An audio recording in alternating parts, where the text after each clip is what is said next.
I'm Mariela Gonzalez with your WebXtra. I'm here at the Nacogdoches County Courthouse, where commissioners this morning held a workshop and they were presented a county jail assessment. And then we were told that the county jail study was performed last year. They ended the study roughly towards the end of December.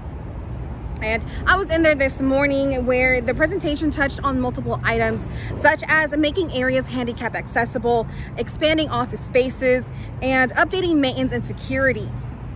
Now, there was no action taken at this workshop today. County Judge Greg Sowell did make a comment that this decision will be up to the voters, as they will take this into a bond election in November. And County Sheriff Jason Bridges tells us that, it's just very important for them to be transparent with the public and let them be aware of the ongoing issues that they've gone through in the facility.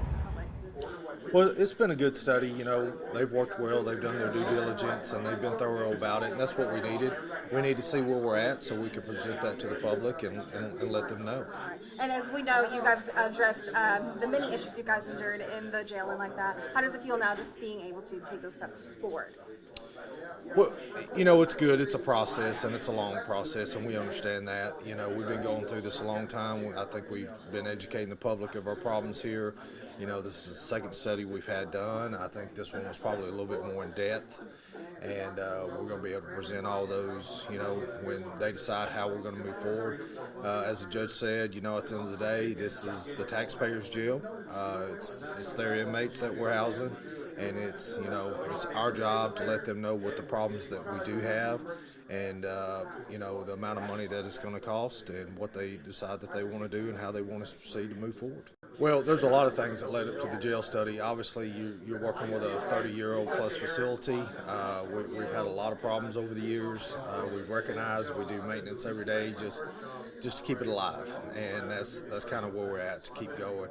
We're doing some more emergency repairs out there right now that we're having to do to dorms 5 and 6. And it's just a lot of money that we're having to spend every day just to keep up to where we're at. What we've seen since COVID, we're having to house inmates out of county. That number's been up to 80 or 90 inmates out of county.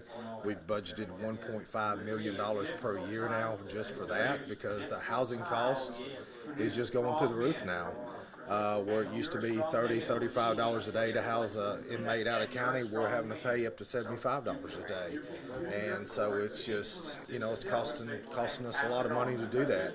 Right now we have the number has came down, we're housing a little over 50 out of county instead of 80.